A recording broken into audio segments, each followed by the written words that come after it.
Pues gracias, Carlos, por la introducción y gracias a todos los hermanos por vuestra hospitalidad y cariño en estos días en los que hemos podido conocernos un poquito más y sobre todo tener comunión alrededor de la palabra de Dios. Y llegaba el jueves bastante enfermo y me voy de Galicia casi recuperado, así que he pasado estos días aquí para recuperarme de la enfermedad, pero doy gracias al Señor que me ha sostenido y dado fuerzas para poder hacer lo que había venido a hacer, que era realmente predicar la palabra de Dios, y es un privilegio siempre abrir su palabra y que el Señor nos permita a nosotros poder proclamarla y ser transistores de su palabra. Eso es lo que nos ocupa realmente y lo que nos interesa.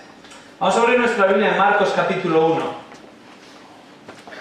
Marcos capítulo 1, tal vez la mayoría ya estáis ahí, pues lo tenéis en las hojitas y ha sido el capítulo que hemos estado observando en estos días. Y vamos a leer los versículos 35 al 39.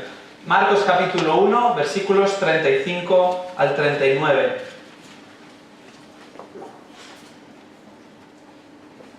Y en estos versículos vamos a ver cuáles eran las prioridades de Jesús en su ministerio en la tierra. Cuáles eran las prioridades de Jesús en su ministerio en esta tierra y por lo tanto han de ser las nuestras.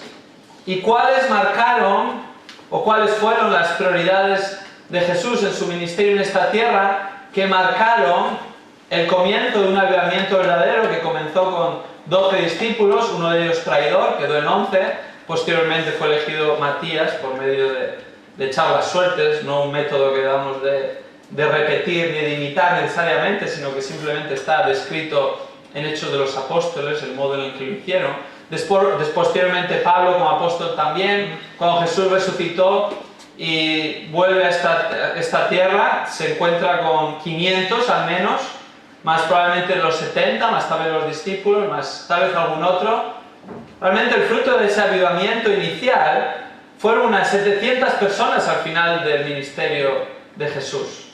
Y posteriormente, cuando Pedro comienza a predicar, uno de los 11 que él había preparado y que habían sido fieles al Señor, el Señor, en el poder del Espíritu, por la predicación de su palabra, convierte a miles en los dos primeros mensajes de Pedro centrados en la palabra y en el poder del Espíritu Santo que acababa de recibir.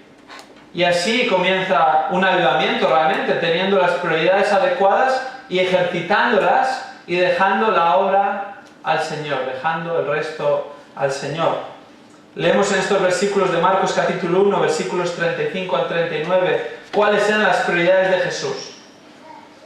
Dice Marcos 1:35, levantándose muy de mañana, cuando todavía estaba oscuro, salió y se fue a un lugar solitario y allí oraba. Y Simón y sus compañeros salieron a buscarle, le encontraron y le dijeron, todos te buscan. Y él les dijo, vamos a otro lugar, a los pueblos vecinos, para que predique también allí, porque para eso he salido.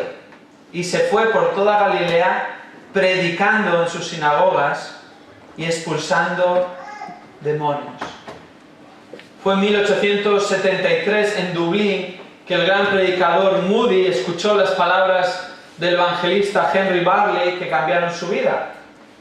Y Barley dijo, el mundo está todavía por ver lo que Dios puede hacer con y por medio de un hombre que está total y completamente consagrado a Él. Estas palabras las pronunció tras una vigilia de oración durante toda la noche en casa de otro hermano, Henry Bewley. Y Barley ni siquiera recordaba que había dicho estas palabras en esa vigilia de oración, pero estas se quedaron grabadas a fuego en la mente de Moody, que estaba presente allí. Moody se las recordó un año más tarde en su reencuentro y le decía, mientras cruzaba el inmenso Atlántico de vuelta a Chicago, veía esas palabras en la cubierta del barco. Cuando llegué a Chicago, caminaba por sus calles y parecía que esas palabras estaban grabadas en el pavimento. Me perseguían estas palabras. El mundo está todavía por ver lo que Dios puede hacer con y por medio de un hombre que está total y completamente consagrado a Él. El resultado fue que Moody decidió que estaba involucrado en demasiados ministerios para ser efectivo y por lo tanto estableció las prioridades del ministerio al que Dios le había llamado y se empezó a concentrar en la oración y la predicación, y concretamente la predicación del Evangelio. Y creo que la mayoría conocemos el resto de la historia, o al menos parte de la historia. Cómo Dios usó a un hombre como Moody, consagrado a la oración, consagrado a la predicación de la palabra, especialmente del Evangelio, para traer a miles a salvación en Cristo. No fue casualidad. En muchas ocasiones el ministerio es cuestión de prioridades, al igual que la vida es cuestión de prioridades. Y qué bueno que nosotros no tenemos que establecer las prioridades, ¿verdad? A veces la vida puede ser semicaótica cuando tratamos de establecer nosotros las prioridades. Y en una época de la vida tenemos unas prioridades, en otra época de la vida tenemos otras prioridades, en un momento determinado sentimos unas prioridades, pero tal vez deberíamos estar haciendo otras, o otros esperan de nosotros que esto sea prioritario, y es imposible realmente, es un cambio continuo en el que tratamos de establecer prioridades. Qué bien que en el ministerio no tenemos que discernir, o inventar, o decidir cuáles son las prioridades, porque Dios ya estableció las prioridades, y Jesús ya nos da el ejemplo de cuáles son las prioridades. Jesús, en este texto de Marcos 1, 35 al 39, ejemplifica lo que era prioritario en su ministerio y lo que era secundario. Ahora hemos de decir que lo prioritario no es necesariamente lo único, pero sí lo primero. Lo prioritario no significa que es lo único que se ha de hacer, pero sí aquello a lo que se le ha de dedicar más tiempo, más esfuerzo, energías y recursos. Desde luego que en el ministerio hay muchas otras cosas. La palabra de Dios habla de otros ámbitos del ministerio que han de ser observados y realizados en la vida cristiana, en la vida eclesial, pero la prioridad ha de ser la predicación y la oración. Y lo demás ha de ser secundario. Encontramos en este texto a Jesús en medio del ministerio que ya había comenzado. Recordamos que el principio del Evangelio de Marcos comienza con las palabras: principio del Evangelio de Jesucristo o sobre Jesucristo, Hijo de Dios. Deja claro cuál es el contenido del Evangelio en este titular informativo. Luego menciona al profeta Isaías, al que cita, aunque en realidad anteriormente, antes de citar Isaías 43, está citando Malaquías 3.1 como un anticipo.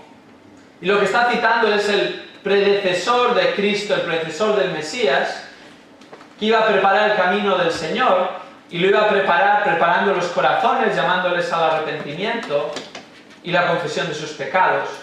Y esto se iba a externalizar mediante el bautismo en el río Jordán.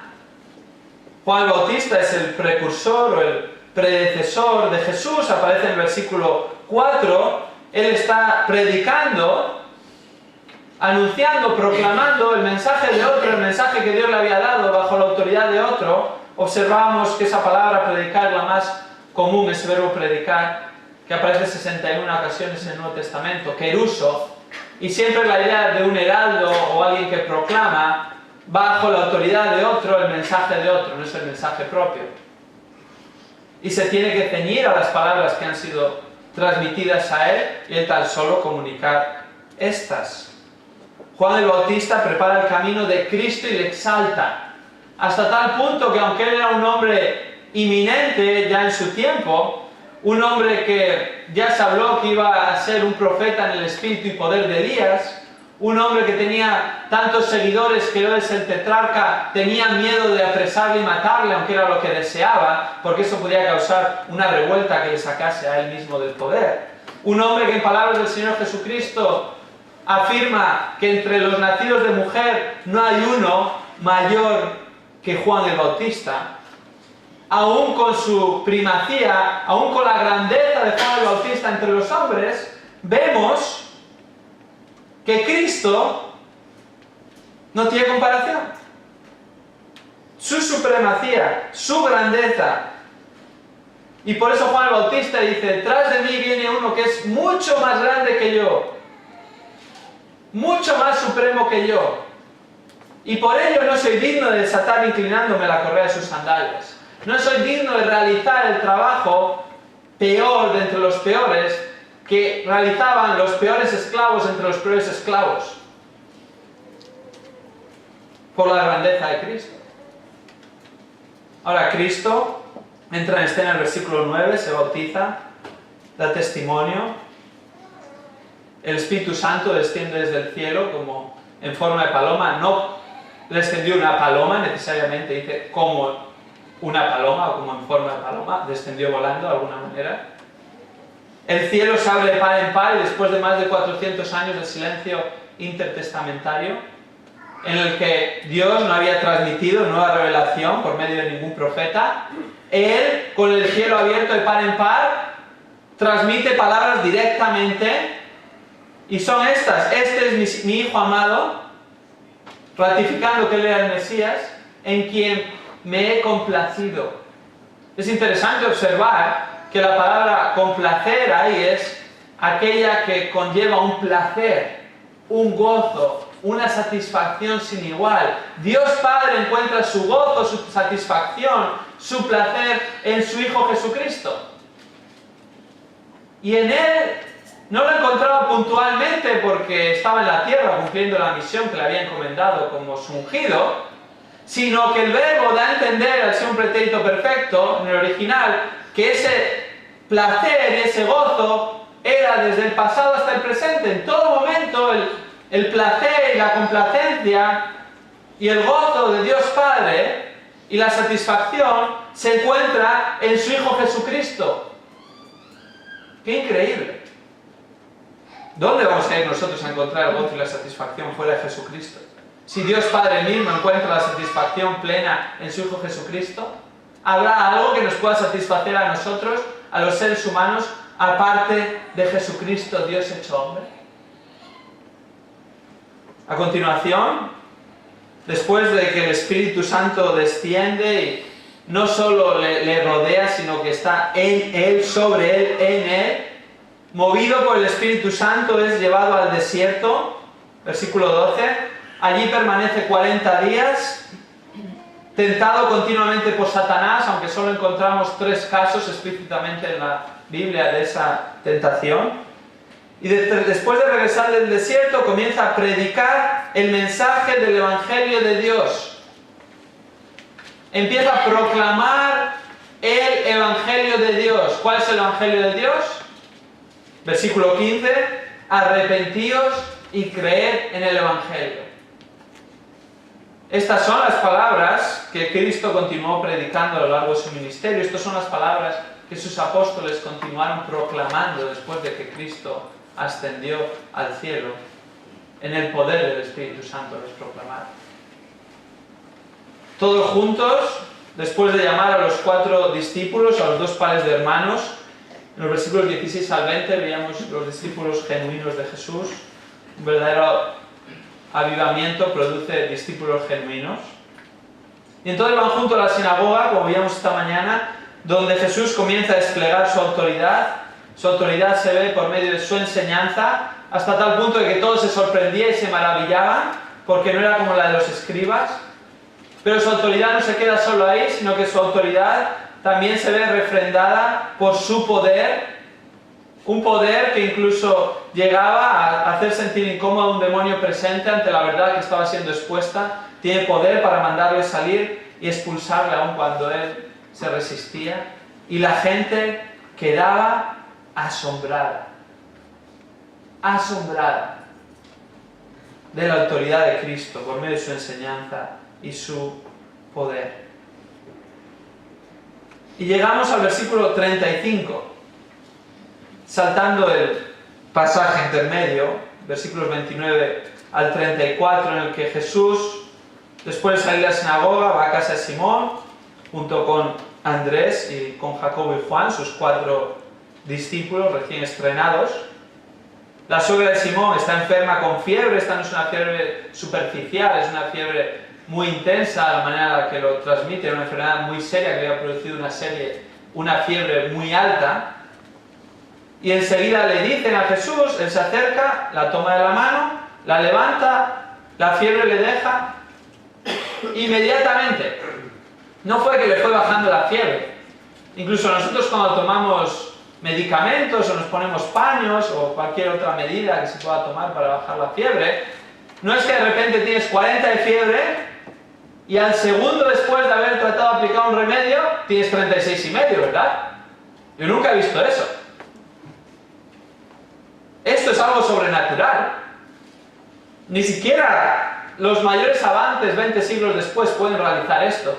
Jesús simplemente le toca y la fiebre alta desaparece.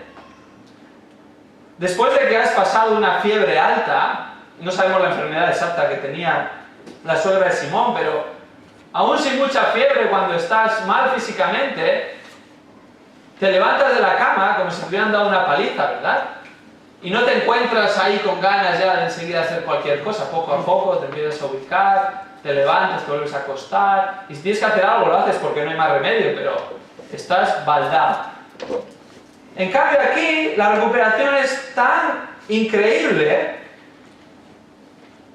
que ella les servía inmediatamente. ¡Qué increíble el poder de Jesús! Ahora, esto se extiende, se hace un efecto llamada, y a la caída de la tarde, porque aún es el día de reposo, había estado en la sinagoga, e inmediatamente, como dice el versículo 29, va a la casa, después de la sinagoga. Aún estamos en día de reposo, pero cuando cae la tarde, ya para los judíos es como si el día de reposo hubiera terminado. Entonces, podían hacer algo. Y Jesús podía sanar, según las leyes judías, aunque en realidad esto era un legalismo extremo de los religiosos de aquella época. Así que dice el versículo 32, después de la puesta del sol, le trajeron todos los que estaban enfermos y los endemoniados, y toda la ciudad se había amontonado a la puerta. Habían oído de lo que había sucedido, habían oído de lo que había sucedido en la sinagoga, de la enseñanza asombrosa con autoridad, habían oído de la expulsión del demonio, y más que probable había llegado también la curación de la suegra de Simón, pero aunque no hubiera sido esto cierto, era suficiente lo que había sucedido en la sinagoga para que se amontonase una multitud, toda la ciudad, a la puerta de la casa de Simón y Andrés. ¿Qué hace Jesús? Versículo 34. Sanó a muchos que estaban enfermos de diversas enfermedades y expulsó muchos demonios y no dejaba hablar a los demonios porque ellos sabían quién era. Jesús sana, Jesús expulsa demonios, pero ese no era su ministerio, ni esa era su prioridad. Lo vemos a partir del versículo 35. ¿Qué hace a la mañana siguiente? Jesús, levantándose muy de mañana, cuando todavía estaba oscuro, salió y se fue a un lugar solitario y allí oraba. La prioridad de Jesús no era sanar enfermos, la prioridad de Jesús no era hacer milagros, la prioridad de Jesús en su ministerio en la tierra no era expulsar demonios, sino que la prioridad de Jesús, en primer lugar, era orar, estar en comunión con su Padre, como vamos a ver a continuación. Y Jesús tuvo que tomar varias decisiones para poder llevar a cabo su prioridad, según el versículo 35, orar. El texto dice, se levantó muy de mañana cuando todavía estaba oscuro. De nuevo, al igual que en el versículo 29, parece que hay una aparente redundancia. Marcos da mucho detalle. No es que está repitiendo, no es que está diciendo, levantándose muy de mañana cuando todavía estaba oscuro. Puede parecer, o se está repitiendo o se está contradiciendo, o está muy de mañana o todavía está oscuro, o está diciendo lo mismo. En realidad entendemos que con esta descripción aparentemente redundante o incluso contradictoria nos da la exactitud del momento en el que se levanta Jesús. El término muy de mañana es un adverbio en el griego que se utiliza para describir la última vigilia de la noche. Y la última vigilia de la noche iba de 3 de la mañana a 6 de la mañana. Y con ese adverbio nos está diciendo que Jesús se levanta en algún momento entre las 3 de la mañana y las 6 de la mañana, cuando todavía era aún muy de noche. Así que probablemente estaba más cerca a las 3 de la mañana que de las 6 de la mañana en esa vigilia. No sabemos la hora exacta porque no nos da más datos. Pero muy temprano. O muy tarde, depende cómo lo mires. Se podría traducir de madrugada, levantándose un buen rato antes de que se hiciese de día. A pesar de que el día anterior había sido bien ajetreado, Jesús no toma el día de descanso, sino que se levanta bien de mañana para orar. Por una razón. Porque si no se hubiera levantado bien temprano, como sucedió después, las multitudes iban a golpear de nuevo enfrente de la casa y le iban a impedir irse a orar. Y él lo sabía.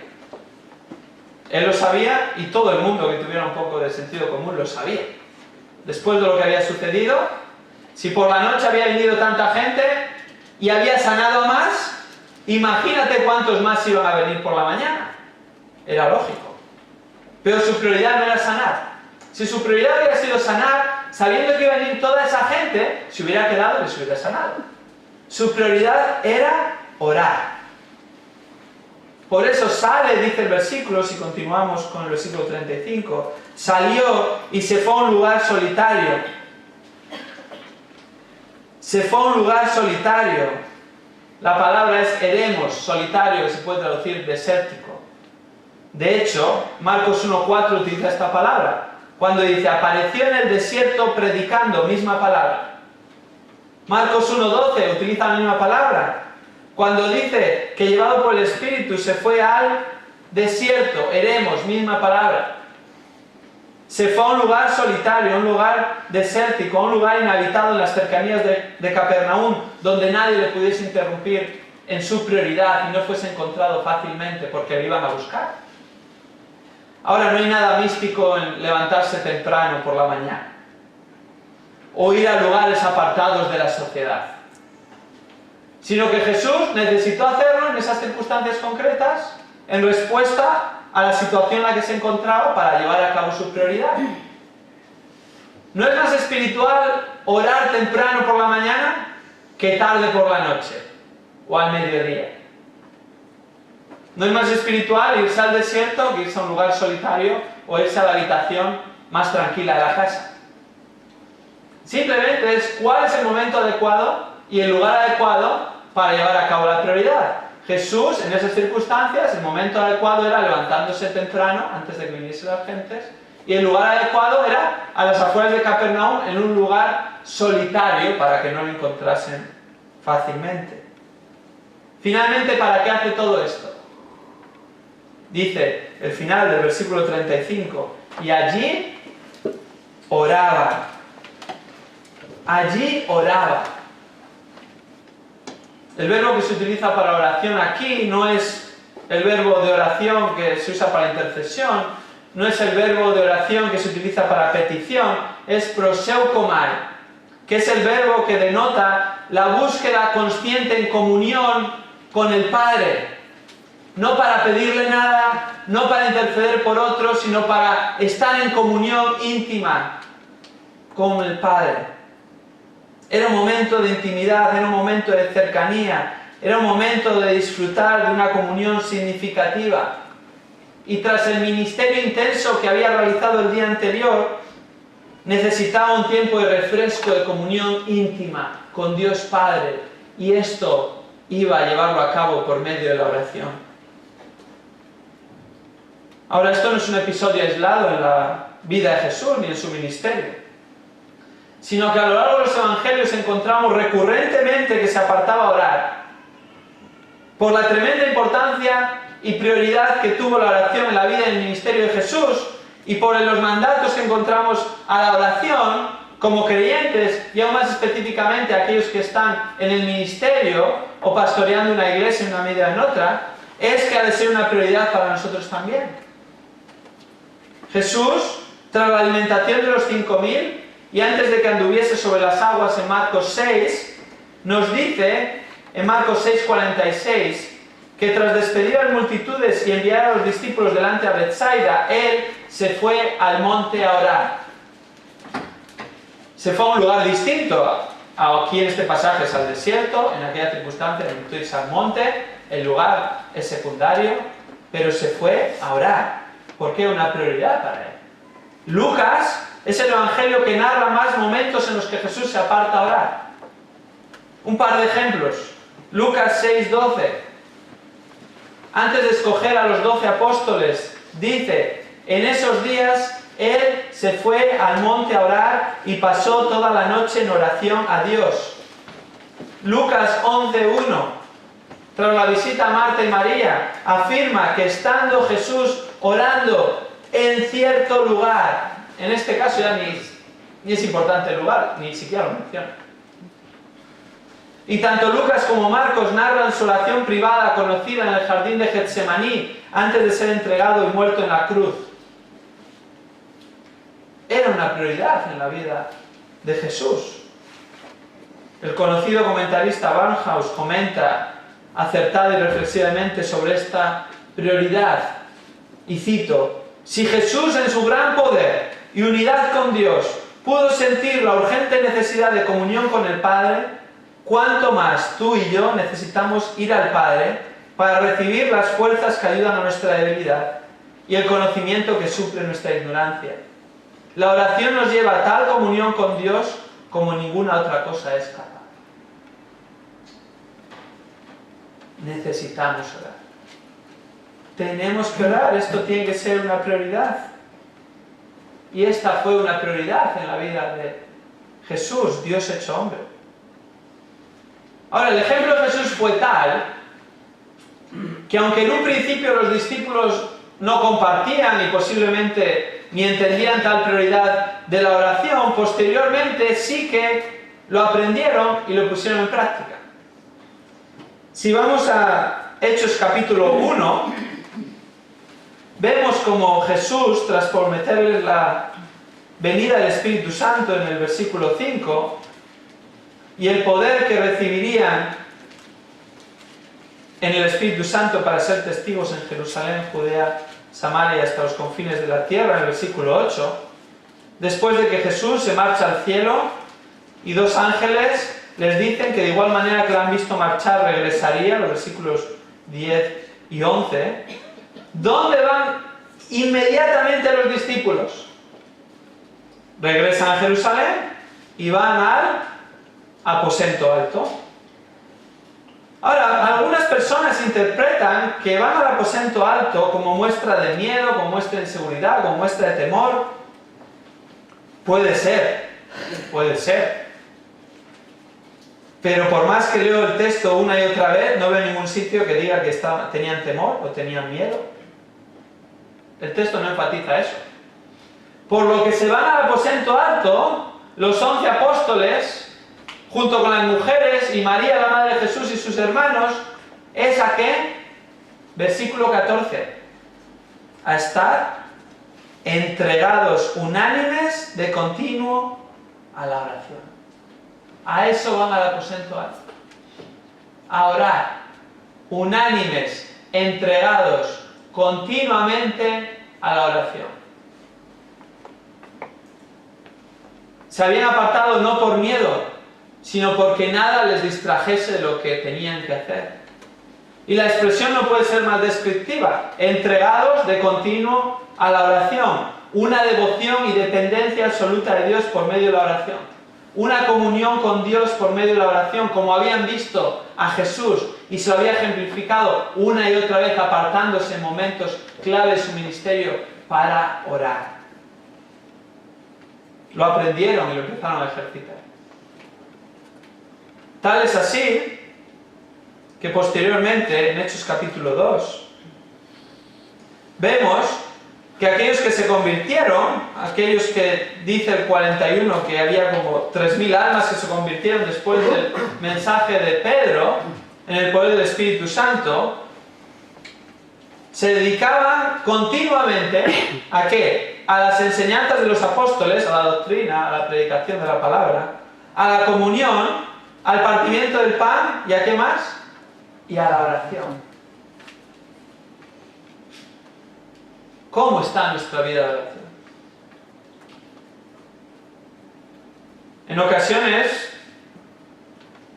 deseamos un avivamiento, ¿verdad?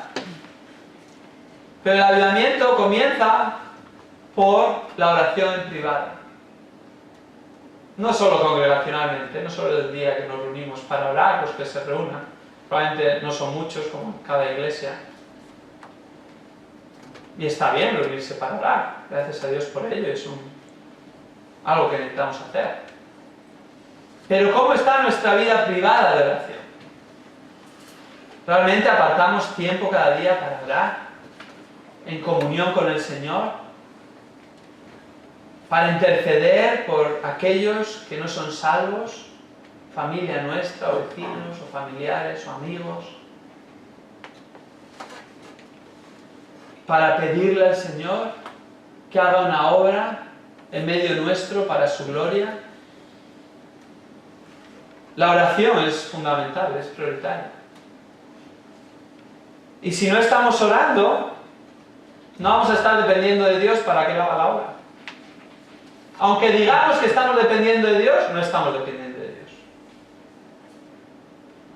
Nosotros en León estamos ante un reto tremendo con la construcción de la nueva capilla, algo que nos sobrepasa, no nos sobrepasa, realmente no hay una palabra para explicar cuánto nos sobrepasa.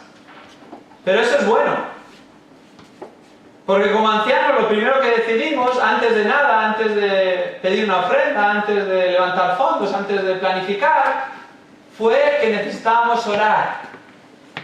Y entonces pusimos una reunión los domingos por la mañana a las 10 antes del culto para orar por la nueva capilla en Eras de Renueva, que es el barrio donde se está construyendo. Llevamos 4 años orando todos los domingos a las 10. Viene un grupito de personas, no muchos. 10, 15, 20, cuando mucho. Cuando luego, una hora más tarde, hay 170 personas en la congregación. Está bien. No son los números. Es la oración. Y el Señor, en su gracia y misericordia, está sacando el proyecto adelante de maneras milagrosas y de formas que hay que ir escribiendo todo lo que está pasando, porque si no nos olvidaríamos y realmente perderíamos la perspectiva de lo que Dios está haciendo. Queremos que quede como un legado para darle honra y gloria a Dios de cómo Él lo ha hecho y nosotros somos incapaces de hacerlo. Pero todo empieza por la oración. Apartamos tiempo para hacerlo, buscamos el momento adecuado. Con tantas personas aquí presentes no podríamos ser tan simplistas de decir el mejor momento es por la mañana o por la noche. No, vas a diferir, depende de tu trabajo, depende del momento en el que estás en la vida, depende de si tienes hijos, depende de la edad que tengan tus hijos. El lugar depende también de muchas circunstancias. Pero podemos saber, cada uno de nosotros, o al menos investigar y probar cuál es el mejor momento y cuál es el mejor lugar para dedicarnos a la oración. Pero tener la oración como una prioridad. Apartarnos de las distracciones que nos impiden orar. Y esto va a mostrar nuestra dependencia de Dios y va a mostrar nuestra debilidad e incapacidad como hombres.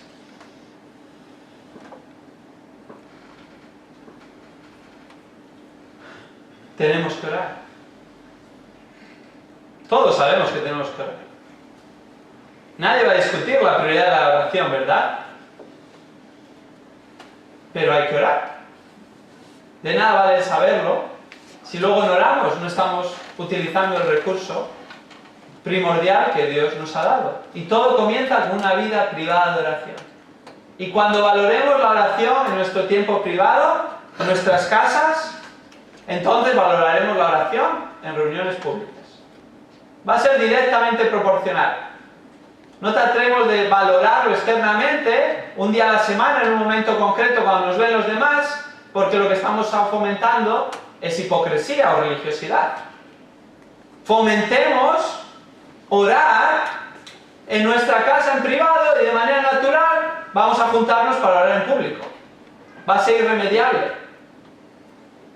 Y vamos a hacerlo la prioridad y vamos a buscar la manera de que eso sea prioritario. cada día de la semana y luego cuando sea público el día de la semana que se reúna cada iglesia. La oración, Dios la va a usar para realizar un avivamiento. Un avivamiento, en primer lugar, en nuestras vidas. Recuerdo cuando la primera vez que fui a Estados Unidos a estudiar, el primer seminario que estuve en Multnomah, era Portland, el estado de Oregón, en la costa oeste de Estados Unidos. Y recuerdo que entre los muchos libros que uno tiene que leer en el seminario, muchísimos libros, leí más libros en el seminario que en toda mi vida anteriormente, y no sé si a lo mejor en lo que me queda, ahora también tengo que leer bastante. Leía una cita que me ha quedado marcada siempre. Decía, ¿quieres un avivamiento?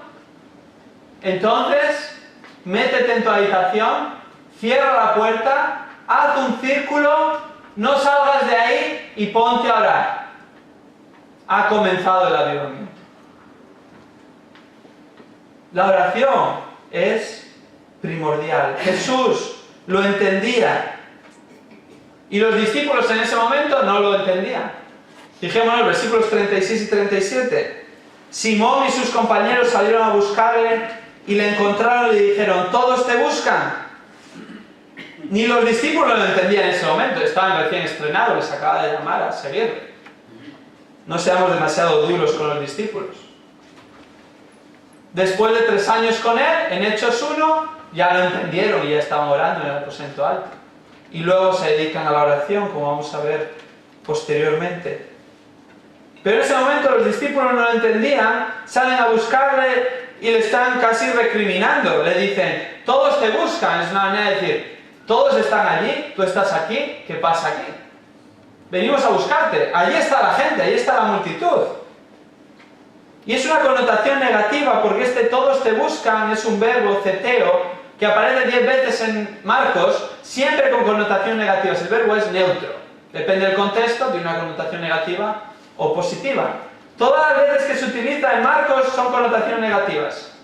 Se utiliza en Marcos 3:32, cuando su madre y sus hermanos le buscan para interferir con su ministerio pensando que estaba loco. Se utiliza en Marcos 8:11 al 12, cuando los fariseos buscaban de él una señal del cielo, cuando en realidad lo que estaban era poniendo en entredicho su ministerio por su incredulidad y su infidelidad. En otras 5 ocasiones, Marcos 11:18, 12:12, 14:1, 14:11, 14:55, este verbo aparece para describir que le buscaban para matarle. En realidad, la manera en la que se usa en Marcos este verbo significa una búsqueda egoísta e interesada que interfiere con el plan y la prioridad de Jesús. Los discípulos le buscan con buenas intenciones, pero en realidad interesadamente interfiriendo con el plan de Jesús. Los discípulos creyeron que Jesús debía de seguir activo, regular sus movimientos por los deseos de las masas, todos te buscan, por lo que era popular en ese momento. En cambio, Jesús y sus prioridades eran muy distintas. Su prioridad no era hacer milagros, su prioridad no era la popularidad, su prioridad no era tener contentas a las masas, su prioridad no era seguir la corriente actual, su prioridad no era satisfacer los deseos de sus discípulos o de los demás, su prioridad era la oración. Y actúa en consecuencia, lo entendiesen los discípulos o no, lo entendiesen las multitudes o no.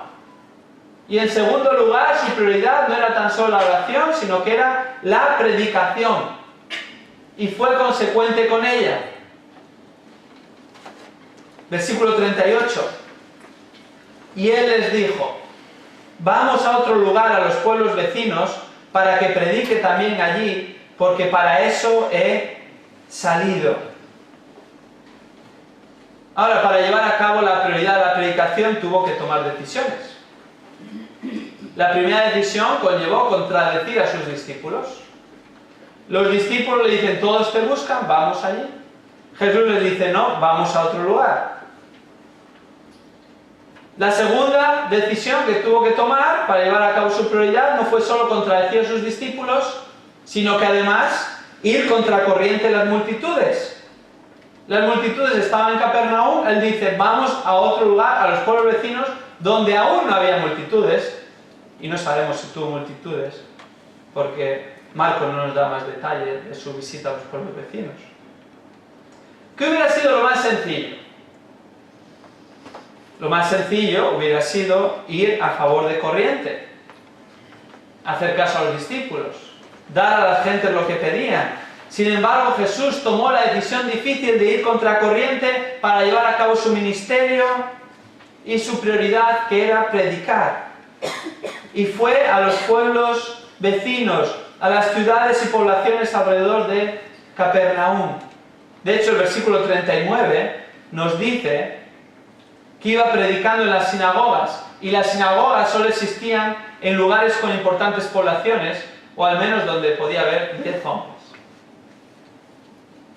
Esa era la regla para que hubiera una sinagoga. Así que se fue a todas estas poblaciones en las que había sinagoga y podía predicar en la sinagoga, como había hecho en Capernaum en el capítulo 1, versículos 21 al 28, como veíamos esta mañana. De hecho, el versículo lo dice claramente.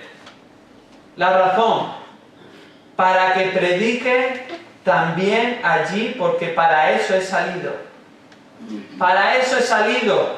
No es de Capernaum que había salido, sino la razón por la que había venido a la tierra. En Lucas 4:43, en el texto paralelo, nos arroja claridad al afirmar: porque para eso yo he sido enviado. Había sido enviado por el Padre con una razón: predicar. Y Él les dice: para que predique también allí, keruso, la misma palabra que se utiliza a lo largo de este capítulo, proclamar. Había sido enviado para anunciar, para proclamar, para exponer a las personas a la verdad, a la palabra de Dios y concretamente al Evangelio de Dios, como había estado predicando en Lucas 1:14 y 15, arrepentíos y creed en el Evangelio. El texto paralelo en Lucas 4:43 añade de forma explícita: también a las otras ciudades debo anunciar que las buenas nuevas del reino de Dios, el Evangelio. Esa es la razón principal, la que encontramos en la palabra de Dios. Puede haber muchas conjeturas, pero la que encontramos explícitamente en la palabra de Dios, por la que tuvo 3 años de ministerio en la tierra antes de cumplir su misión de morir en la cruz. Su misión como enviado, como Mesías, como agente de Dios, era morir en la cruz por nuestros pecados, resucitar al tercer día, venciendo al pecado y la muerte. Pero la razón principal por la que estuvo 3 años de ministerio fue predicar, fue proclamar el Evangelio de Dios, y dice el texto: para eso he sido enviado por mi Padre. Y por eso una y otra vez, y te animo a observarlo, si empiezas a leer Marcos consecutivamente, ves que después de cada episodio, si te fijas, vas a encontrar el verbo predicar, enseñar, y Jesús enseñaba, y Jesús predicaba, y Jesús proclamaba. Continuamente, después de cada episodio, volvía a lo mismo, a predicar, a enseñar en diferentes lugares, principalmente en las sinagogas. Esa era su prioridad. ¿Va a ser nuestra prioridad otra? Cada uno podemos tener nuestras prioridades, nuestra manera de ver el ministerio, nuestras mejores intenciones. No necesariamente van a ser malas. Pueden tener algo de valor, pueden tener un lugar en el ministerio, siempre que la palabra de Dios sea clara, estableciendo eso como parte del ministerio. Pero nunca ha de ocupar el lugar de la prioridad fundamental, que es la oración y la predicación de la palabra, y concretamente el Evangelio. Dios tiene su método y Dios tiene sus prioridades y nos las comunica. Y es coherente y lo ejercitó. Dios usó a los profetas cuando estaban en comunión con Él y predicaban su palabra, lo que les había revelado directamente, revelación nueva, o bien la revelación que ya había sido revelada y ellos la exponían. Dios usó a Juan el Bautista predicando el arrepentimiento. Dios hizo hombre en la persona de Jesús para predicar el Evangelio antes de cumplir la misión de morir en la cruz reconciliándonos con Dios. ¿Qué pasó luego con los apóstoles? Predicaban. ¿Qué pasó luego con Pablo? Predicaba. ¿Qué pasó luego con Timoteo? Predicaba. Y no solo predicaba, sino que le encargó que esto encarga a hombres fieles que sean también aptos para enseñar y que ellos formen a otros. Uno tras otro, esa era la prioridad para que se transmitiese la palabra de Dios y el Evangelio. Y Dios usa, como dice 1 Corintios 1:18, la locura de la predicación.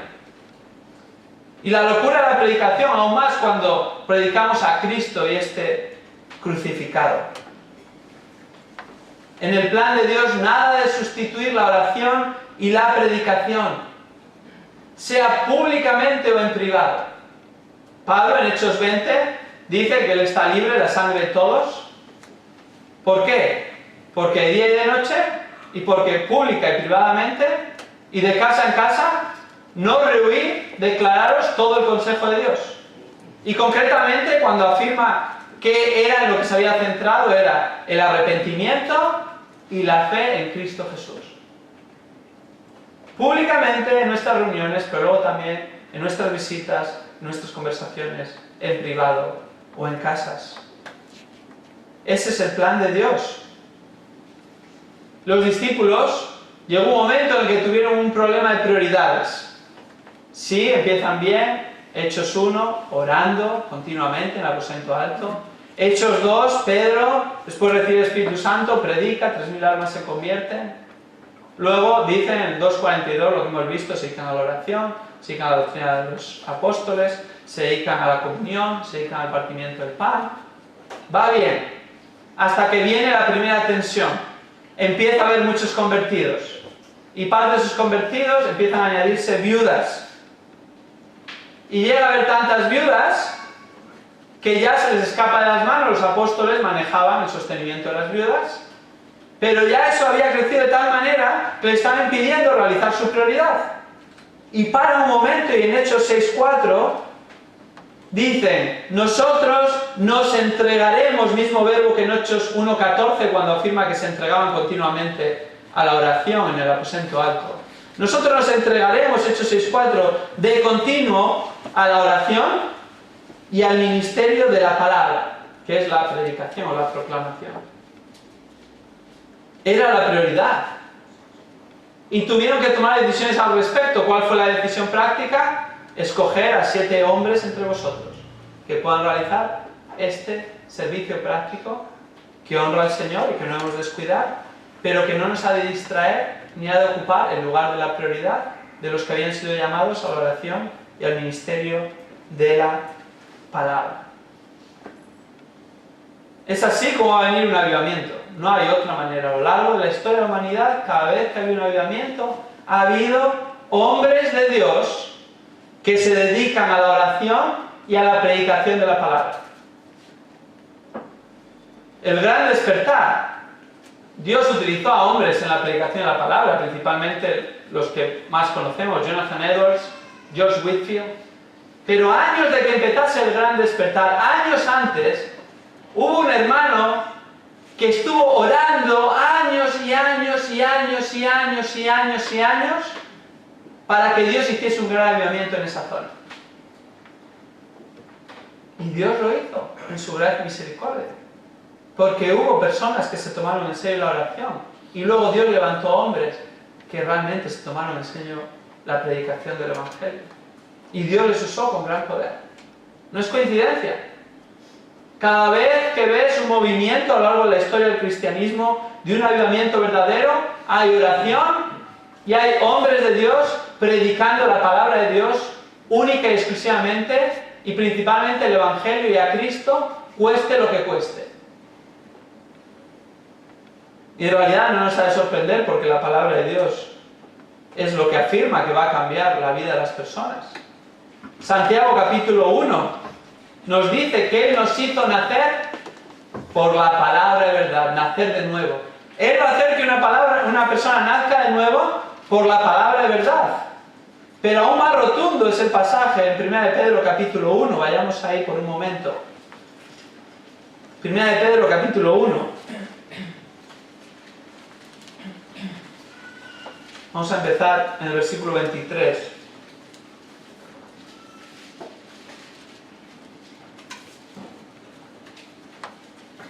Dice 1 Pedro 1, 23.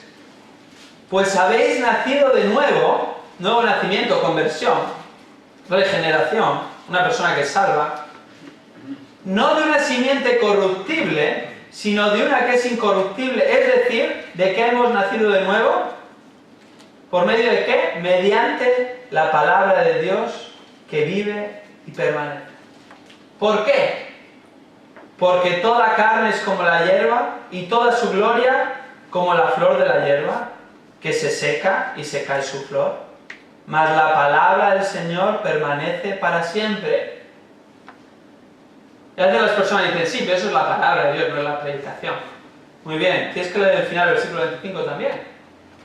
Y esa es la palabra que os fue predicada.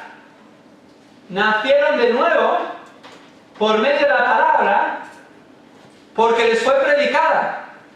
Y es el mismo razonamiento de Romanos 10. ¿Cómo se salvarán o cómo irán si no hay quien les predique? Desde luego que la palabra de Dios por sí misma salva a las personas. Alguien con una Biblia en sus manos, leyendo la palabra de Dios, en el poder del Espíritu, va a ser salvo si Dios le hace nacer de nuevo. Es la palabra de Dios. Pero el método que Dios ha establecido para que transmitamos la palabra de Dios es por medio de la proclamación, por medio de la predicación, y así es que las personas van a nacer de nuevo y así es que va a haber un avivamiento. Y no solo esto sucede en el nuevo nacimiento, sino que esto es lo que utiliza Dios para que seamos edificados y maduremos en Él. Por tanto, capítulo 2, versículo 1, muchas veces cortamos los capítulos y no vemos cómo se enlazan unos con otros, contextualmente. Por tanto, debido a que esta palabra fue la que os fue predicada, esta palabra es la que permanece para siempre, esta palabra es la que os ha hecho nacer, esta palabra es incorruptible, esta palabra es la palabra de Dios, esta palabra es que vive y permanece, por tanto, desead como niños recién nacidos la leche pura de la palabra, para que por ella crezcáis para salvación. No solo salvación, sino también santificación. Ya les ha dicho, por medio de la palabra es que habéis nacido de nuevo, versículo 23, aquí crecéis para la salvación, seréis santificados. Es la palabra de Dios. Y entre medio es un sándwich, un prerequisito, desechando toda maldad, todo engaño, hipocresía, envidias y difamación, desear la palabra. Por eso la deseamos. Deseamos la palabra y deseamos la predicación de la palabra para crecer en nuestra salvación, para crecer en la semejanza a Cristo y para que personas nazcan de nuevo, y esta es la metodología de Dios para un avivamiento siempre. ¿Cómo nos afecta esto a nosotros particularmente? Nos puede afectar de diversas maneras.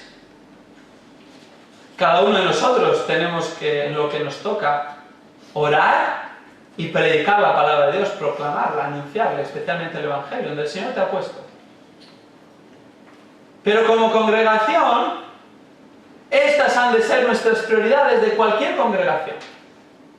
No son negociables. Los tiempos cambian, las metodologías cambian, pero la palabra de Dios no cambia y la manera en la que hacen nacer de nuevo a las personas no cambia. Y debemos permanecer firmes de acuerdo a lo que la palabra de Dios establece y esperar que Dios bendiga su palabra y estar orando para que su nombre sea exaltado y salve a los pecadores. Como congregación también tenemos que orar que el Señor levante hombres de Dios de entre nosotros para que prediquen la palabra y se dediquen a la oración, y cuando esto sea obvio y haya un llamado del Señor, sea ratificado por la congregación y se haga todo lo posible para liberar a estas personas para que se dediquen por completo a la oración y la predicación de la palabra. Y eso conlleva sacrificios y eso conlleva prioridades, pero si la prioridad va a ser la oración y la predicación, oremos. Dios, levanta hombres de entre nosotros para que prediquen la palabra, para que sigan la oración, y permítenos colaborar con esto, sosteniéndoles, animándoles, para que puedan realmente dedicarse a predicar la palabra de Dios, predicar el Evangelio, entrenar a otros, y esto se multiplique. A veces podemos pensar que una persona es poco. Bueno, una persona es mucho más que nada. Y si una persona entrena a otra, ya dos hacen el doble de trabajo. Y así sucesivamente. Jesús entrenó a 12 discípulos. Uno le salió rana, le salió traidor. Si a Jesús le salió uno traidor, a nosotros nos pueden salir unos cuantos más. No nos desanimemos. Prediquemos la palabra. Entrenemos a otros a predicar la palabra. Vivamos una vida de oración. Ejemplifiquemos esto y llamemos a otros a una vida de oración. Y el Señor bendecirá esto a su momento, a su tiempo, en su voluntad. Pero si va a haber un avivamiento, va a ser de esta manera. Oremos de esta forma. Un faro que se encontraba a lo largo de una inhóspita costa era atendido por una persona a la que se le había dado el aceite justo para un mes, para lo que lo encendiera cada noche. Un día una mujer vino pidiendo aceite para ella y su hijo, para que pudieran estar calientes. Les dio aceite. Otro día un granjero acudió pidiendo aceite para la lámpara de su hijo para que pudiera leer. Les dio aceite. Otra persona unos días después pidió aceite para un motor. Se la dio. El encargado del faro consideró cada petición legítima e importante y le dio a cada uno el aceite que necesitaba. En los últimos días del mes, el tanque del aceite del faro se quedó vacío, no pudo encender la luz. Esa noche 3 navíos chocaron contra las rocas, más de 100 personas murieron. En la investigación, el oficial del gobierno preguntó al hombre qué había sucedido y él le explicó qué había sucedido. El oficial le respondió: se te fue asignada una sola tarea, y esa era mantener la llama ardiendo cada noche del mes. Todo lo demás era secundario.